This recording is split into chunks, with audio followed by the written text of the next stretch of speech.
Chapter 11 mind and medicine. Emotions हमारे sickness और health से डीपली कनेक्टेड होते हैं। इमोशंस ये भी डिटरमिन करते हैं कि पेशेंट किस डिजीज से कितना वर्नरेबल होगा या कितना फास्ट रिकवर होगा।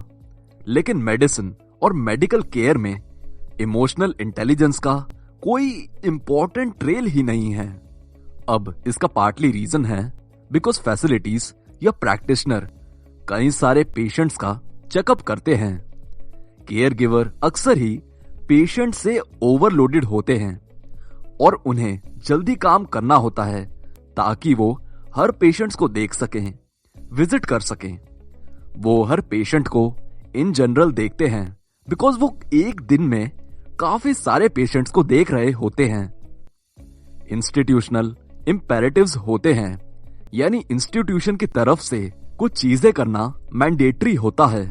कितनी देर ख्याल रखा है इसका रिकॉर्ड रखना, कौन से ट्रीटमेंट के स्टेप में कितना कॉस्ट हुआ है इसका प्राइस रिकॉर्ड रखना, कितना टाइम और पैसा सेव हुआ है इस पर ज्यादा एम्फेसिस किया जाता है।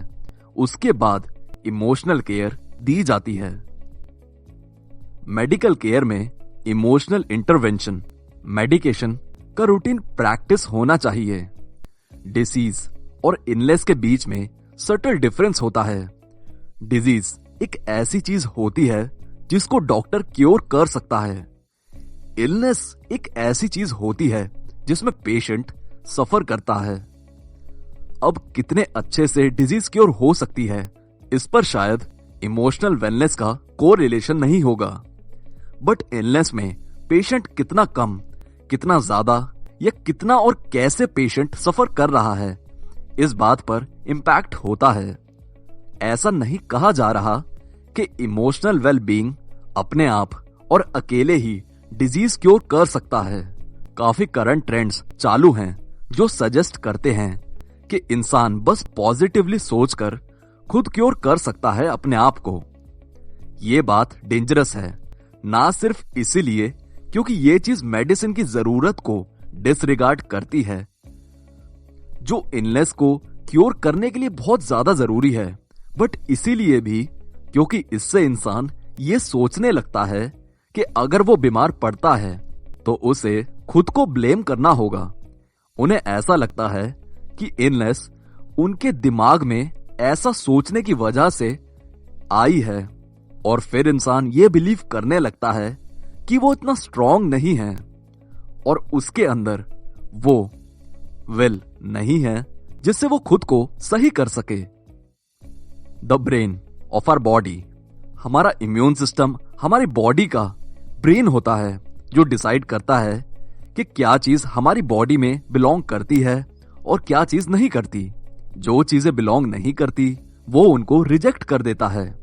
जब वो सेल्स को रिकॉग्नाइज कर लेता है तो फिर वो उन्हें अकेला छोड़ देता है।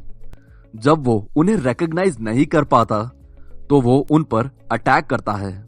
अगर वो सही तरह से काम करता है तो हमारी बॉडी बैक्टीरिया, वायरस और इवन कैंसर से फाइट करती है, बट अगर वो ठीक से काम नहीं कर पाता तो वो नेसेसरी सेल्स को अटैक कर देता है जो हमें ऑटो इम्यून डिजीज की तरफ ले जाती है। फॉर एग्जाम्पल ल्यूपस या एलर्जीज। हमारा नर्वस सिस्टम हमारे इम्यून सिस्टम से इनेटली कनेक्टेड होता है जस्ट लाइक ब्रेन। इसलिए हमारा इम्यून सिस्टम भी चीजें सीखता है। एक स्टडी में रैट्स को ऐसी मेडिसिन दी गई जो टी सेल का काउंट कम करती है। टी सेल वो सेल्स होते हैं जो डिजीज से फाइट करने में रिस्पॉन्सिबल होते हैं। अब हर बार जब वो उन्हें मेडिसिन दी जा रही थी तो वो मेडिसिन को शुगर वाटर के साथ लेते थे। इवेंचुअली सिर्फ शुगर वाटर देने से ही रैट्स के टी सेल का काउंट कम होने लगा था और रैट्स बीमार पड़ने लगे थे, मरने लगे थे। उस एक्सपेरिमेंट ने इम्यून सिस्टम को ट्रेंड कर दिया था कि जब भी उन्हें शुगर वाटर दिया जाता है तो टी सेल्स को सप्रेस करना है। ब्रेन के केमिकल मैसेंजर्स और इम्यून सिस्टम जो न्यूरल एरिया में बहुत ज्यादा डेंसली मिलते हैं वो मोस्ट एक्सटेंसिव ऑपरेशन के साथ इमोशंस को रेगुलेट करने के लिए रिस्पॉन्सिबल होते हैं। सो नर्वस सिस्टम सिर्फ इम्यून सिस्टम से कम्युनिकेट नहीं करता, वो इम्यून सिस्टम के प्रॉपर फंक्शन के लिए भी नेसेसरी होता है। काफी स्टडीज दिखाती हैं कि टॉक्सिक इमोशंस कुछ इम्यून सेल्स का इफेक्टिवनेस कम करते हैं, बट सर्जन्स में ये चीज एक एक्सेप्टेड प्रैक्टिस है कि अगर सर्जरी से पहले पेशेंट डरा हुआ है तो सर्जरीज को कैंसिल कर दिया जाता है। डरा हुआ पेशेंट सर्जरी के वक्त ज्यादा ब्लीड करता है, उसे ज्यादा इन्फेक्शन होने के चांसेस होते हैं, कॉम्प्लिकेशन सस्टेन करता है और रिकवरी जल्दी करने में उसको डिफिकल्टी होती है। एंजाइटी और पैनिक की वजह से ब्लड प्रेशर में उछाल आता है। जब वेन्स प्रेशराइज्ड होती हैं तो किसी भी कट पर बहुत ज्यादा ब्लीड करती हैं। Negative emotions, specially long negative state से हमारी बॉडी पर ज्यादा नेगेटिव इफेक्ट होता है। क्रॉनिक एंजाइटी, डिप्रेशन या पैरानोया की वजह से हमारे डिजीजेस का रिस्क डबल हो जाता है। नेगेटिव इमोशंस और डिजीज के बीच एक काफी ब्रॉड स्टैटिस्टिकल लिंक है, पर इससे ये इंटरप्रेट नहीं करना चाहिए कि वो हर इंसान को जो क्रॉनिक नेगेटिव इमोशनल स्टेट को एक्सपीरियंस कर रहा है उसको जरूर ही कोई डिजीज होगा। Toxic emotions, the clinical data. 3 main negative emotions health को इंपैक्ट करते हैं: एंगर, एंजाइटी और डिप्रेशन। अब हम इन सब के बारे में थोड़ा डिटेल में जानेंगे। When anger is suicidal। अब एंगर का हार्ट की हेल्थ पर मेजर इंपैक्ट होता है। जब भी हम गुस्से में होते हैं तब हमारे हार्ट का पंपिंग कम होता है। ये वो स्टेट है जिसे कार्डियोलॉजिस्ट मायोकार्डियल एस्कीमिया कहते हैं, जब हार्ट तक पहुंचने वाला ब्लड बहुत ही कम हो जाता है। अब इस इंफॉर्मेशन को डिटरमिन करने के लिए एक स्टडी में पेशेंट से पूछा गया कि किन लोगों ने ऑलरेडी हार्ट अटैक सफर किया है और वो अपने उन मोमेंट्स के बारे में बताएं जब जब वो गुस्सा हुए थे। अब काफी पेशेंट्स ने बताया कि जितना वो उस टाइम गुस्सा हुए थे उसके आधे से भी कम वो गुस्सा उन्हें वो इंसिडेंट याद करके आता है।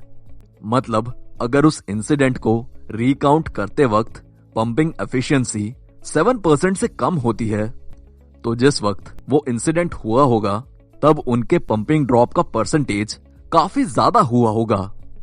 गुस्सा ही वो अकेला नेगेटिव इमोशन है जो इस तरह हार्ट पर इफेक्ट करता है। एंजाइटी, डिप्रेशन या फिजिकल एक्टिविटी भी हार्ट को इस तरह इफेक्ट नहीं करती। ज्यादा लेवल पर गुस्सा आने से अर्ली डेथ के चांसेस बढ़ते हैं। फिजिशियंस पर एक स्टडी परफॉर्म की गई जहां देखा गया कि हॉस्टिलिटी में जिन फिजिशियंस के स्कोर ज्यादा थे उनका 50 की उम्र तक मरने के चांसेस लो स्कोरिंग फिजिशियन से 7 गुना ज्यादा था। ऑफ कोर्स सिर्फ गुस्सा ही हार्ट प्रॉब्लम का कॉज नहीं है, बट ये एक्सट्रीमली इंपॉर्टेंट फैक्टर है। हार्ट की परफॉर्मेंस को ज्यादा इफेक्ट करता है और हाई लेवल का एंगर उनके लिए लीथल यानी जानलेवा हो सकता है जो ऑलरेडी हार्ट डिजीज से सफर कर रहे हो। इसका मतलब ये नहीं है कि अगर आप अपने गुस्से को दबाना शुरू कर दो तो ये चीजें हेल्दियर हार्ट की तरफ लीड करेंगी। नहीं, उल्टा अपने गुस्से को दबाना फिजिकल एजिटेशन को इंटेंसिफाई कर देती है और ब्लड प्रेशर को बढ़ाती है। ये डिटर्मिनिंग क्वालिटी है जो आपकी हेल्थ के लिए गुस्से को हार्मफुल बनाती है, फिर चाहे वो क्रॉनिक हो या ना हो। हर इंसान को टाइम टू टाइम गुस्सा आता ही है। अब बात तब बुरी होती है जब आप अपने आप को कॉन्स्टेंटली गुस्से में देखते हो या फर्स्ट इमोशनल रिसॉर्ट पर तुरंत गुस्सा हो जाते हो या लंबे टाइम तक इंटेंस एंगर में रखते हो, क्योंकि ये एंगर फिर क्रॉनिक बन जाता है। मगर हर दूसरे इमोशनल रिएक्शन की तरह एंगर या हॉस्टिलिटी कंट्रोल करना भी सीखा जा सकता है। एंगर को कंट्रोल करने के हेल्पफुल वेज जानने हैं तो आप प्रीवियस सेक्शन को रेफर कर सकते हो। पर्टिकुलरली मैनेजिंग इमोशन सेक्शन को stress, anxiety out of proportion and out of place. Men's में सबसे ज्यादा डेडली इमोशन है एंगर, जो उन्हें काफी बड़े हार्ट डिजीजेस के रिस्क में डाल देता है। वुमेन्स में सबसे ज्यादा डेडली इमोशन है एंजाइटी, जो उन्हें इन्फेक्शंस और डिजीजेस के रिस्क में डाल देता है। क्रॉनिक एंजाइटी से इम्यून फंक्शन को कम करता है और कभी कभी कैंसर के मेटास्टेसिस को बढ़ा देता है। वायरल इन्फेक्शन से लोगों को ससेप्टेबल बना देता है। वेन्स में प्लाक डेवलप करता है, जिससे ब्लड क्लॉट्स और आर्टीरियल डिजीजेस हो सकते हैं। टाइप 1 और टाइप 2 डायबिटीज को एक्सेलरेट कर सकता है। एस्मा अटैक ट्रिगर या फिर वर्स भी कर सकता है। अल्सर्स और अल्सरेटिव कोलाइटिस और इन्फ्लेमेटरी बाउल डिजीजेस की तरफ लीड करता है। दिमाग का वो एरिया जो मेमोरी का सेंटर होता है, हिपोकैम्पस, उसको ये चीजें डैमेज करती हैं। हम जितना ज्यादा स्ट्रेस लेंगे, हमारा इम्यून सिस्टम उतना ही खराब काम करेगा। यही वो रीजन है जिसकी वजह से हम स्ट्रेसफुल पीरियड में या उसके बाद ज्यादा बीमार पड़ते हैं। अगेन, इसका एग्जैक्ट इम्पैक्ट कैसे होता है, ये चीज अभी क्लियर नहीं है। The medical costs of depression. Anger और एंजाइटी इंसान को ऑनसेट डिजीजेस की तरफ लीड करती हैं, लेकिन डिप्रेशन दूसरे एग्जिस्टिंग मेडिकल कंडीशंस को बिगाड़ने का रोल प्ले करता है। जब मोर सीरियस फिजिकल इलनेस होती है, तब डिप्रेशन को इग्नोर किया जा सकता है, बिकॉज डिप्रेशन के सिम्टम्स उन इलनेसेस को ओवरलैप करते हैं। For example, loss of appetite, fatigue या इमोशनल आउटबर्स्ट की वजह से एक कैंसर पेशेंट शायद डॉक्टर को पॉज नहीं दे सकता। बट ये सारी बातें डिप्रेशन का साइन हो सकती हैं, जो अगर ट्रीट नहीं हुआ तो पेशेंट की रिकवरी में देर हो सकती है। ये प्रोसेस डिफिकल्ट बना सकता है और रिकवरी के चांसेस भी कम कर सकता है। डिप्रेशन पेशेंट की रिकवरी को नेगेटिवली इंपैक्ट कर सकता है, बिकॉज ये चीज उनकी विल पावर को, यानी वो खुद का ख्याल रख सकते हैं, ऐसी सोच को रिड्यूस कर देता है। उनकी एनर्जी को भी कम करता है और उनके पॉसिबल कॉन्सिक्वेंसेस को नम कर देता है। शुरुआत में डिप्रेशन को दूसरी मेडिकल कंडीशंस के साथ ट्रीट करना ज्यादा कॉस्टली हो सकता है, बट आर्ग्यूएबली ये चीज लॉन्ग रन में काफी पैसा सेव करा सकती है। Addiction and health. Society usually drug addicts और अल्कोहलिक्स को ऐसे देखती है एज इफ वो अपने इंपल्स को कंट्रोल नहीं कर सकते। ये सही है कि इंपल्सेस जनरली इमोशनल नीड होती हैं। एक थ्योरी सजेस्ट करती है कि एडिक्ट के ब्रेन में केमिकल इम्बैलेंस होता है, बट मेडिकेशन के साथ उन्हें ट्रीट करने के बाद वो लोग ऐसे एडिक्टिव ड्रग ढूंढ लेते हैं जिससे वो खुद को सही करना चाहते हैं। काफी एडिक्ट्स क्रॉनिक डिप्रेशन, एंजाइटी से या एंगर से सफर करते हैं। जब वो ऐसे कोई सब्सटेंस ढूंढते हैं जो उनके सफरिंग को काउंटर एक्ट कर सकता है, तो वो बार बार उस ड्रग की तरफ जाते, ये सोच के कि वो ड्रग उन्हें स्टेबलाइज करेगा। काफी एडिक्ट्स ने रिपोर्ट किया है कि जब वो कोई पर्टिकुलर ड्रग यूज करते हैं तो वो फाइनली नॉर्मल फील कर पाते हैं।